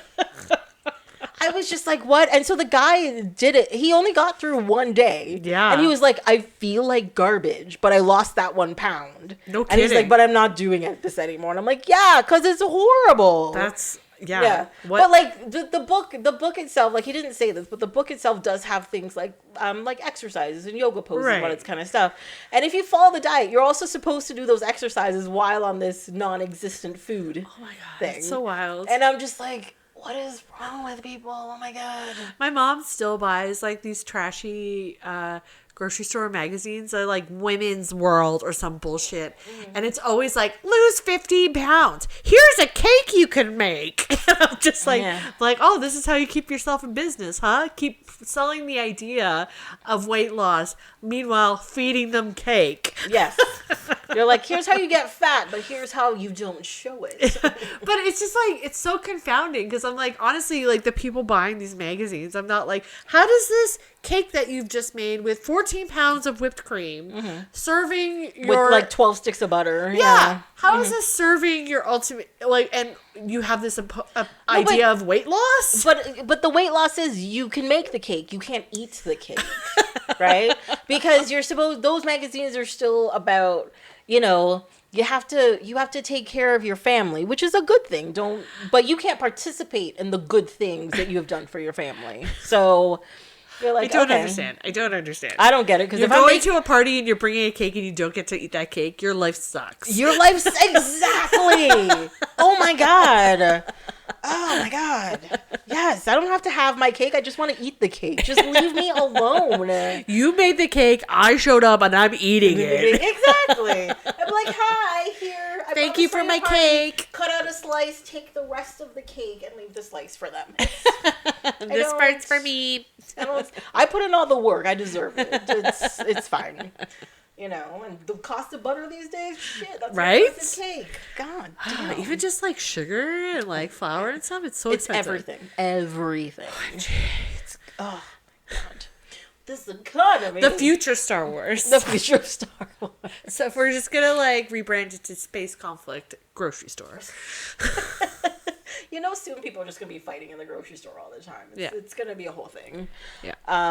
Or it's that the diet of like, if you sniff it, you can pretend you've eaten it, and then you can think that you're full, and it works like a placebo. I don't participate in that Me thinking. neither. No, I need the full sensory experience. I need to smell it. I need to chew it. I need to taste it. I require swallow nourishment to Yes. live, and Do you? According to some magazines that I've read, you don't. You know what you need to live? Being pretty and a man.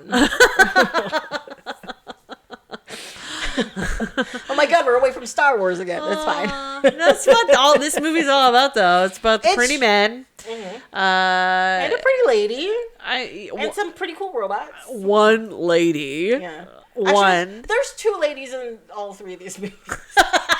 Does this movie pass the Bechdel test? Does it even pass the Bechdel test? No, it does not. Do any 2 women have a conversation? Well, technically, in the Battle of the Hoths section, when Leia, she is in like the control room or whatever. That's right. There is another woman there. And then she's giving her battle strategies. Yes. And whatever. So technically it does. Check mark, Star Check Wars. and Nicely mark. done. But She wasn't even wearing a bikini when it happened. Yeah, she was fully clothed in her little winter get-up, It was a Outfit nice number fit. 2. It was a nice fit. I am impressed that this rebellion faction has budget for like all season fighting apparel. Yeah, because we do see them in a forest camo fight, and then we do see them in a Arctic desert fight, and we see them in a do they fight on like any of the desert places? I guess we just see Obi-Wan in his old man garb. The only stuff we see in the desert is when Luke and stuff try to save Han. Yeah. And then she ends up in the bikini. Oh, that's and he's right. in like the black outfit.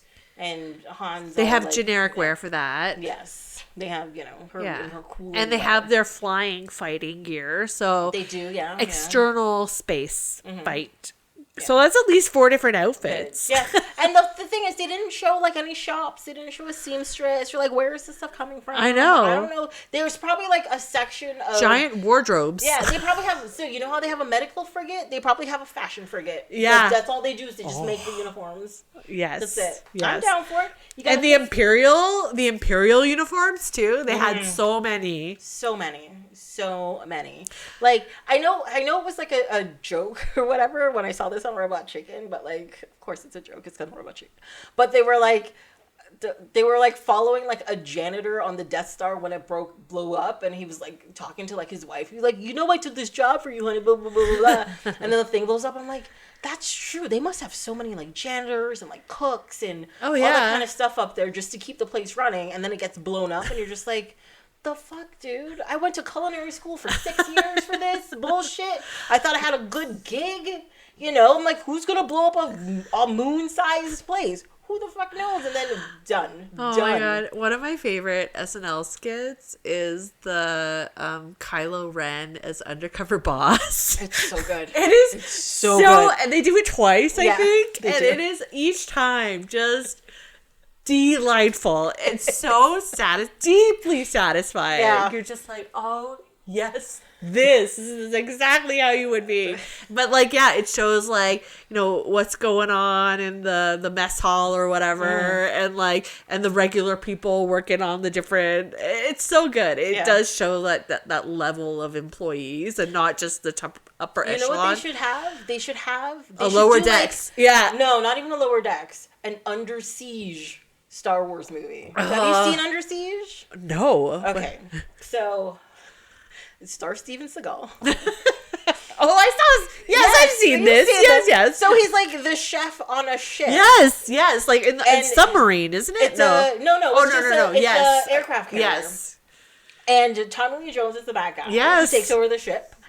And then he's just like the cook guy who's just like, fuck, I just wanted to be a cook, but turns out, I gotta use all my ninja skills. And he's gotta break all the necks. Yeah. And then he like comes up and like stops the bad guy. I'm like, if they make a Star Wars like Under Siege, that'd be fucking amazing.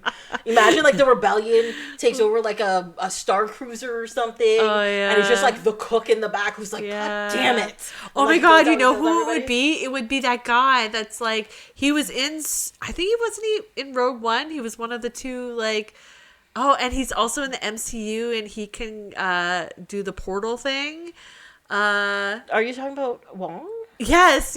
Like, Wait, doesn't he die in Rogue One? he does. Okay. But, like, it would be great to position Wait, him. is he in? No, he's not in Rogue One. That's not who it is. No? No, they're different people. You're being racist. Oh my god. How could you? I'm sorry. How could you? He's so horrible. Sorry, the guy with the IP man. That guy. Yeah, his name is Benedict Wong. Right? Anyways, he's fantastic, and I'm typing. Benedict Wong. Yeah, it's Benedict Wong. You're talking about him, right? Yes. Yeah, actually, he'd be really cool. Yeah. He'd be really cool with that, yeah. If he, like, could, like, because he would be that secret, like, stealth man that would, like, float up and be like... And people would not be, like, initially not suspecting. Yeah. And he'd be really good at it. I'd be down for that. I'd watch the crap out of that. That would be awesome. That'd be a really good one. Okay? You heard us, everybody. You got to make a Under Siege Star Wars movie. Just put our names as credit, okay? Story by... Sarah Behl, Tracy James, and then credit the writer, the actual writer, of course. It'll be amazing. Come on, guys. It'll be amazing. But yes, I agree with you. That would be cool. Yeah, he's badass. Yeah. And I don't feel like they get, like, good enough profile in Rogue One. Like, they have more story to share. Yes. Oh, yeah, they do. Well, because, so you know in Rogue One, Diego Luna, like the guy who ends up with her on the beach at the end. So Andor is about him. Oh, okay. So it's his early story. Oh, like how he becomes part of the But we know he dies. I mean, we know the end I can't get of invested. No, we know the end Okay, of the I'll watch it. Yeah. Like we know Luke Skywalker dies now, but we're still really into the story. It's fine. Like I feel like there's nothing wrong with knowing the end of the story. It's about how they get there, and if that story's interesting, then I'm okay with it. Okay. So yeah. Fun. Again, I keep bringing it up because I highly recommend. Okay. You've convinced me. Even if you don't watch any of the other ones, that one I definitely recommend. I would also just watch a spinoff of like only BB-8 animated shorts. Or like they could be just the robot animated shorts. Like I would watch. If you have BB-8 and R2-D2 just together, like their adventures. So much swearing. Yes. Could it be a children's thing? It's just all bleeped out. It's just like everybody around them just giving them looks like, oh my god, what did you just say? You know, and they're like beep beep boop boop. You're like, no, don't repeat it. Also, just Chewie and Harrison Ford, just like them doing nothing, like just waiting in the Millennium Falcon for people to show up, like not like going anywhere or not doing anything, just like having a stupid conversation, like like a Tarantino conversation all the time. Yes. About, like, you know, I went to Big Kahuna Burger on Tatooine and it was delicious. Dude. Like it just whatever. They call it 5-pounder. It's a Royale, but they have metric. They're like, I don't have to travel 12 parsecs to get this burger. Like, it's great. Maybe it would just be a food review show. Oh my god, that'd be so good. So the blue milk. Yes. Or it's like a cooking show. Oh, yeah. Of them going through the galaxy, getting the ingredients, and then making something, and then eating it. And they're like, this is disgusting. There's hair in it. I told you to put on a hairnet. And he's like, oh, it's my whole body. I cannot make a Wookiee sound for the life of me. I've always said so hard. Yeah. Yes. I mean, they're going all over the place smuggling stuff. Yeah. They can pick up some ingredients here and there. Like, yeah, they never talk about the food that they're smuggling. It's probably food. Yeah, that's true, actually, because they're probably trying to, like, starve people out of areas and put embargoes on it. Or no, I bet you it's more like the luxury, like, expensive items, like the wine that people want, or, like, alcohol, or, like, it's the high... Really? I actually feel like I know... If it's just water, it'd be sad. No, but I know, like, he's supposed to be, like, a bad guy or whatever, but... Is he? No, not, like... I think he's profiting. He's profiting, yes. But I feel like he, as a smuggler, I think most of his cargo may be necessities for places because the Empire put restrictions on certain systems and certain planets because certain people are like, there's too many rebellious stuff happening on a planet, or like the government is like rejecting them or something, and they're like, well, I guess you can't feed your people now, like that kind of thing. So I feel like half is smuggling, especially for Tatooine, which is a desert planet. Right. I bet you it's just like basic things that people Here's need water on the planet. And not humanitarian aid. Yeah, and the reason why Jabba the Hutt's just mad that he hasn't brought this stuff in is because he gets to gouge people for it. So that's how he makes his money. Okay. You know, he's like, oh, you want those crackers? Guess what? They're $80 or whatever. You're like, what? For crackers? He's like, Mmm. I hope it's at least it's like something a little bit less than that. Like maybe he's bringing like the worker bots to be like if he's smuggling like not the absolute necessities, but like the one level up like luxury goods, like the worker bots or the cigars, you know what I mean? Or like chocolate, you know, it's not a necessity, but you'd like to have it. Like people can thrive, but they're not just living, right? Yeah. I get that. Yeah. Because he's like a pretty small scale operation. Like he's a one man ship. Like I would have to assume that the goods would be pretty pricey. Yeah. I mean, in the later movies, he's, you know, smuggling bigger things because he's a bigger ship. But, you know, I you never get a real indication of what he's been smuggling in those early movies. Like all you know is that he had to drop cargo. I hope it's not people or aliens. Yeah. I can't imagine. He was just like, I got boarded, so I just like dumped the cargo. He's like, that was my cousin. You're like, no. Oh my God. We would not have any compassion for Han Solo if that was the case. We'd be like, we're out. Screw you. This whole thing's terrible. Yes. Everything's done. Everything's awful. Yeah. The Rancor should eat you. Yeah. You should die. I get it. Yeah, this is acceptable. Jabba absolutely is valid in trying to kill you. Yeah. You know that scene where Darth Vader just tortures you and doesn't ask any questions? He should do it again. Yep. Just that forever. So let's hope he was not dumping people. He was dumping non-sentient products.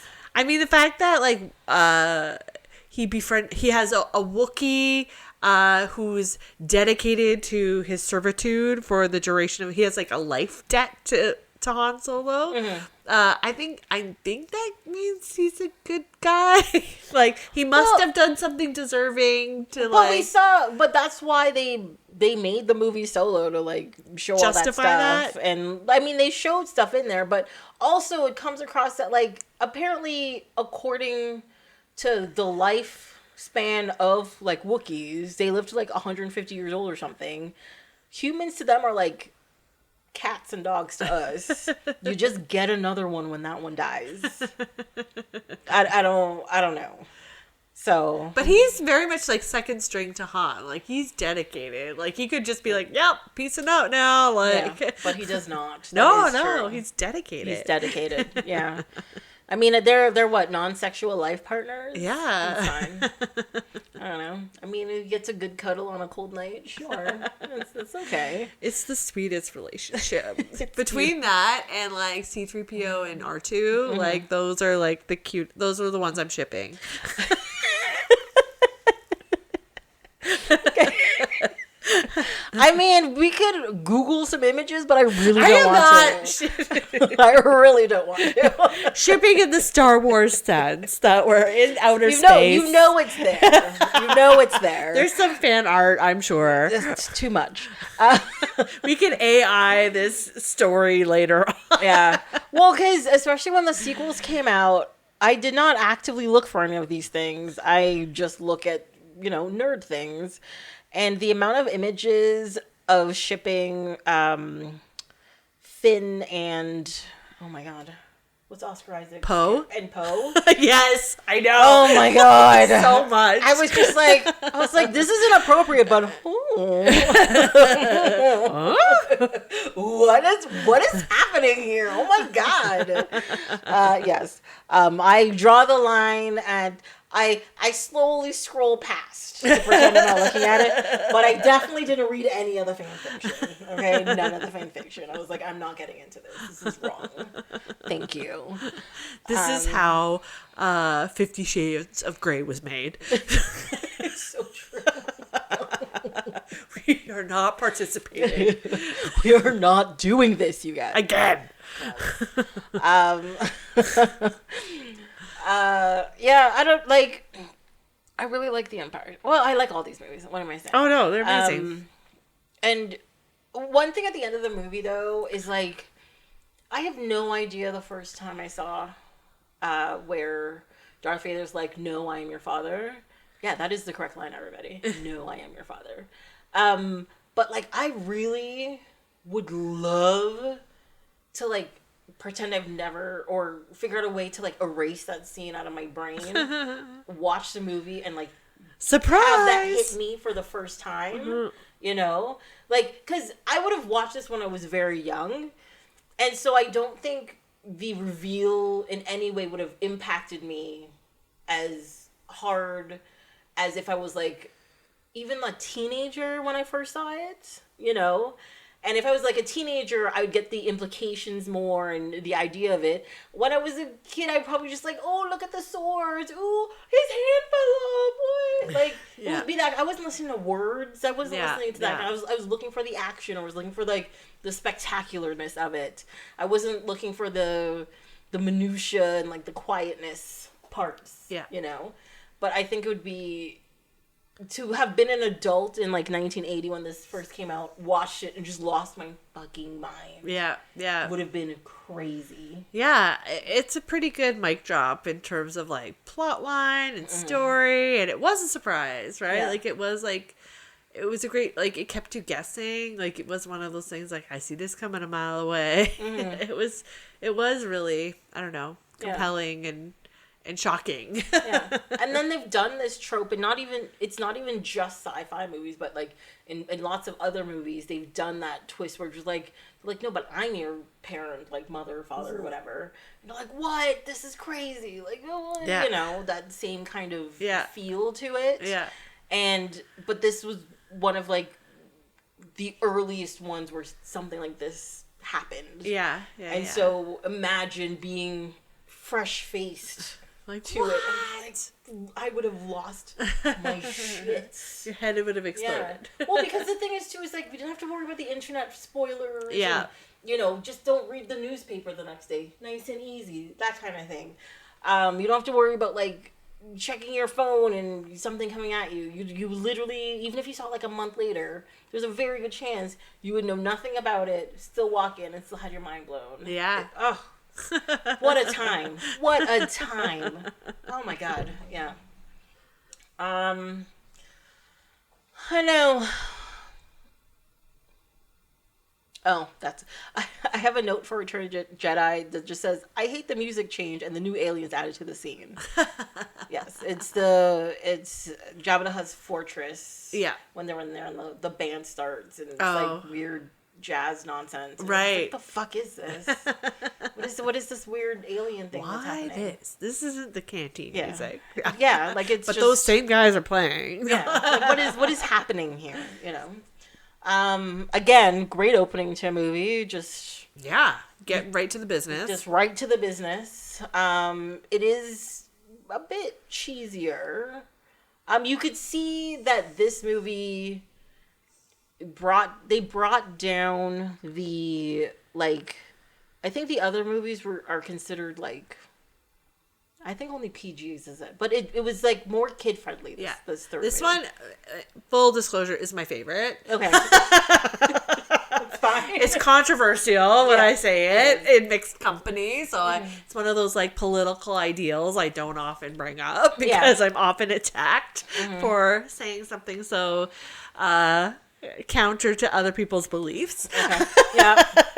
But it's like, it is more kid friendly. It is way more fun and like way more outrageous than the other two movies. It is, yes. Yeah, and there's more levels to it, right? Like there's more aliens and there's more extreme aliens, like even the sand thing and like yeah, it's just I think they went full throttle. It was like, okay, we know this is the last one. Just add it all in. All the things in all it. of it. Just all and of so, it. Yeah. But it makes it so enjoyable because Yeah. it's like you see so many different planets and so much different scenery and all the different fights, and it's still really it's new and it's different every 5 or 10 minutes, right? You're just like, they're not lingering in any one place for any long time. Like it's moving and it's going and I'm like, oh, and there's new puppets, right? Like, Yeah. So, Yeah.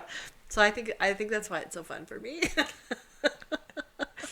I mean, I like it. And the Ewoks, all the puppets. I'm here for the puppets and the robots. Yeah. I mean, and I think it's one of the reasons why, like, merchandising for this franchise does so well is that there's just so much stuff Yeah. in this world. And I mean, like, I feel like if you make your own world of any kind, where it's fantasy, sci-fi, even if it's like a love story, Yeah. whatever, it doesn't matter.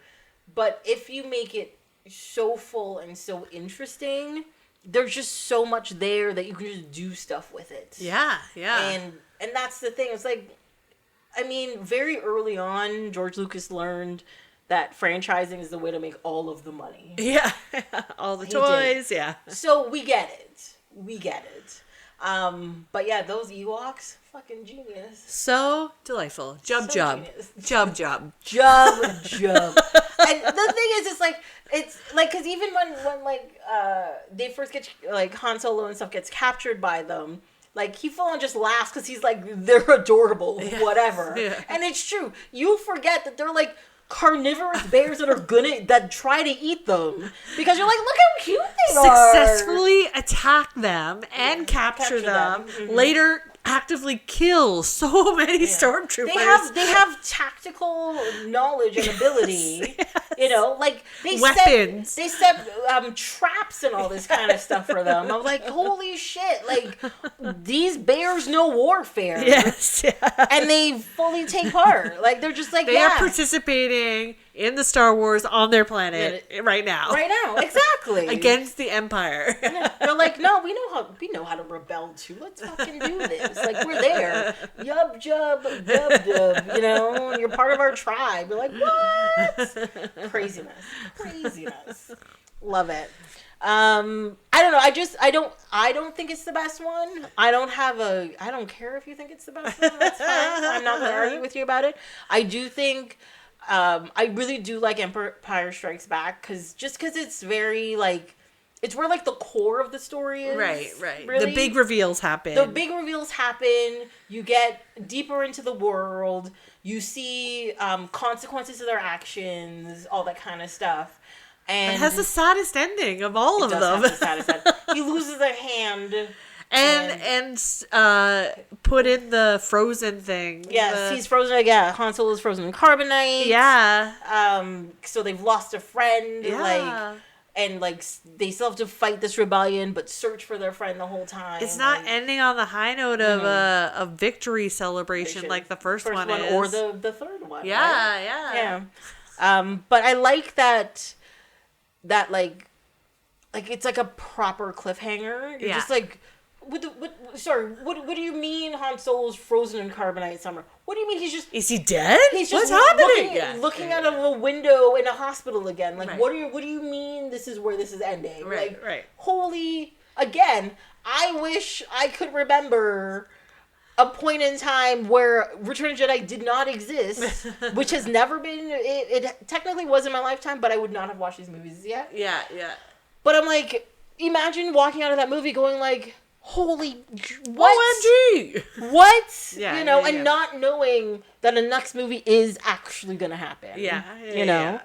But yeah, no, every this trilogy has always existed since my knowledge of it. So I've never had that, like, the before Star Wars time. Yeah, like, but sometimes you're like, these movies are so good. You're just like, I want to have that like anticipation and that like, oh my god, like what is gonna happen next? Discovery moment. Yeah. I feel like that's one of the reasons why like I still actively watch TV like once a week and don't really binge. Yeah. Is because I want to have that anticipation. I want to have that like chat with them, be like, so this week's episode was about this and this happened.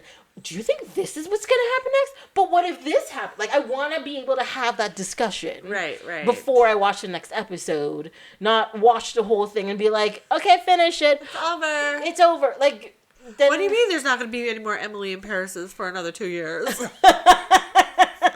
I'm okay with that.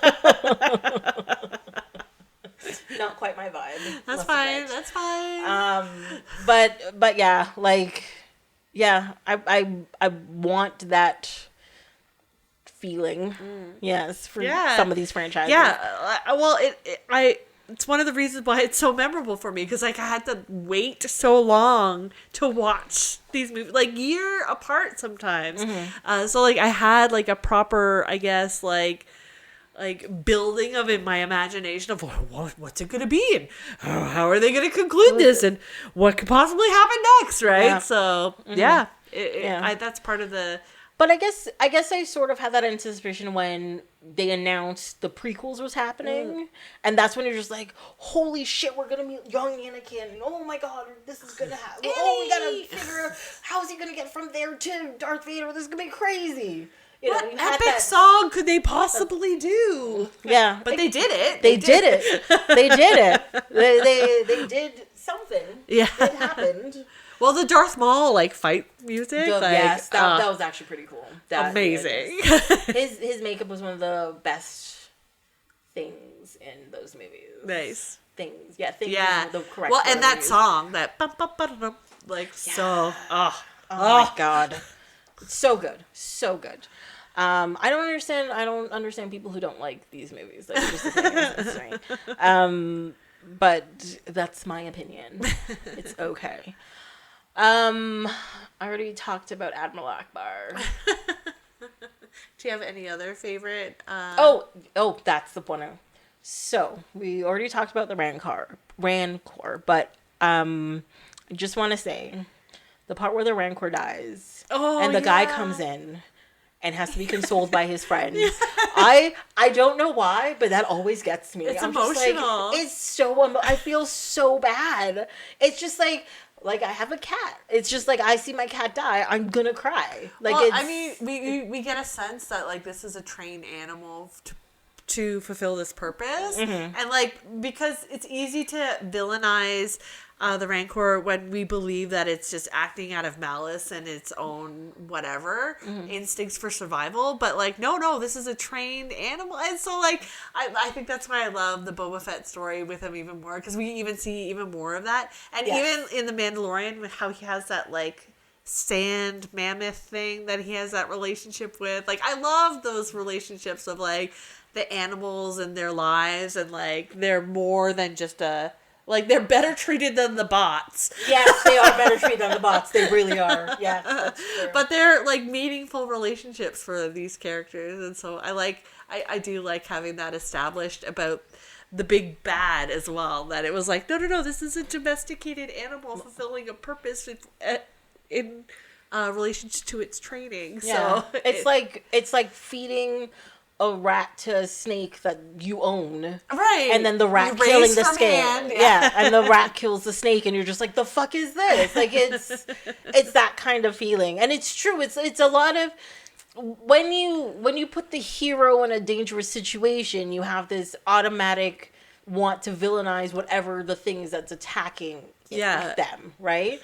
And I think with the Rancor, it shows that it's not necessarily that thing's fault or that thing actively doing that to be malicious. It's just, it's like, you're my dinner. Come here. Yeah. Or you're being used as a tool right now for intimidation. Yeah. I mean, mind you, if I was in that situation, I'd think very differently about it. Yeah. But, also, if I was Jabba, I would definitely have a Rancor. Exactly. I'm like, yes, give me one of those. I have a palace. Obviously, I need a Rancor. I'd have a moat with like 10 of them in there just Yes. wandering around, you know? People would fall in and I'm like, ah, it'd be great. Oh my god, it'd be so good. Rancor fun. It's okay. What else about Return of the Jedi? I also like some of the little swamp creatures that occasionally, like the tinier puppets, smaller than Yoda. I think those are fun too. Those are a lot of fun. Yeah. I do like, I know this sounds horrible, but when Yoda dies, and it's essentially just like, you know, Luke keeps asking him questions. He's like, no, I'm going to go to sleep now. And he just keeps asking him questions. Yeah. He's just like, he turns over and he's like, ugh, fine. And he's like, he puts out so much energy to ask the question. He's just like, I'm going to die now. You're like, first of all, this is really sad, but also, I kind of get it. Yeah. It's like being with a 5-year-old who doesn't just stop asking me questions. But why? And you're just like, I'm just going to die instead. Is that okay? Watch me disappear. Yeah. You know? It sounds horrible, but it's true. But I do love Yoda, and I always forget how little he's actually in those movies. Yeah. Because for some reason I always think like his role is bigger. But I think it's because how the movies are, like how people talk about the movies and how the movies are portrayed in the zeitgeist, I should say. Yoda is this like big epic character. Yeah. And you're like, if he's a big epic character, that means he's like in the movies. He has like 20 minutes on screen for the whole trilogy. Yeah. Does he even fight in these ones? No, he doesn't. I mean, he kind of like climbs around. Oh, he has that one fight with, oh no, that's Obi-Wan. Yeah. Yeah. It's not even till the prequels that he gets his fight. Like, yeah. And then it looks just and weird. then it's silly. It's so silly. It's so silly. But yeah, no, he's just little old man Yoda. He sits on his back as as Luke trains. He crawls through some random things and, you know, talks kind of funny. He's a backpack. He's a backpack. But you can see his impact on why people are drawn to the character. Yeah. Well, Frank Oz, hello. So good. So good. And like his influence on Luke for the story, you know? Yeah. Now that I say that, I have a question. I mean, I guess I could just Google it or whatever. But watching these movies now, I have no idea how long, like what the timeline is from like when you first meet Luke to the end of Return of the Jedi. What is that? Like, is it a year? Is it 6 years? Is it 20 years? Is it 10 years? Like, yeah. Is it like with the sequels, it's quote unquote in real time, so it's like 40 years later. Right. Right. But so is the time period in there? That's why I started with 6 years. Is that even in the sequels we see Anakin grow up from like a child to like full adulthood. Yeah. But like it's harder to tell in this one because everyone looks kind of the same. Yeah, except by the end Luke is less whiny. Yeah. And he seems to have better control of himself. But that could take, watching a bunch of people die could do that. Or it could be his training and his long time in space and he's been in more battles and blah, blah, blah, blah, blah. It could be all that stuff. Right. But I'm like, but what is that actual timeline? Like, yeah, we don't really know. Yeah. Like I had mentioned with like the previous movie where I was just like, well, he's training here and she's over here and it seems like a day or two, but he's like, but I've learned so much and I've trained so much, but it's been like 2 days. How much could you have learned and trained in that time? And well, maybe it's been like a week and a half. Maybe it's been a month. I have no idea. That's why it's not called Space and Time Wars. This is just... What is this timeline? It's like I'm very, like, I know, the sequence of events of the Skywalker chronologically, saga. Chronologically, like I know this happens and this happens and this happens and this happens. But we don't know how much time between those things. It's like, is this 5 years later, a year and a half later, 6 years later, 20 years later? It's a side swipe later. It's a side swipe later, exactly. So I'm just like, wait, what? Because I was thinking about it. One movement of a John Williams piece. Where he gets to play the whole thing straight. Just the whole thing straight. Okay? That swipe doesn't happen, and it doesn't go, like that part, But yeah. What else in Return of the Jedi? I mean, I like it. I can't say I don't like it. I like it. I'm not sure what, like, that's the thing. I'm not sure what else to say about it because, A, it's been around so long. And like I said, people have talked about it so much. And I don't think any of my thoughts on the series are either, you know, radical or will get me stabbed specifically. So, you know, it's like, whatever. Like I said, I like Admiral Akbar. It's a trap. Also, this movie has the third woman in it. Because she's the one who's like, when they say their plan of what they're going to do and then often sad for it. So she's not directly talking at anybody. She's just, you know, talking to a room.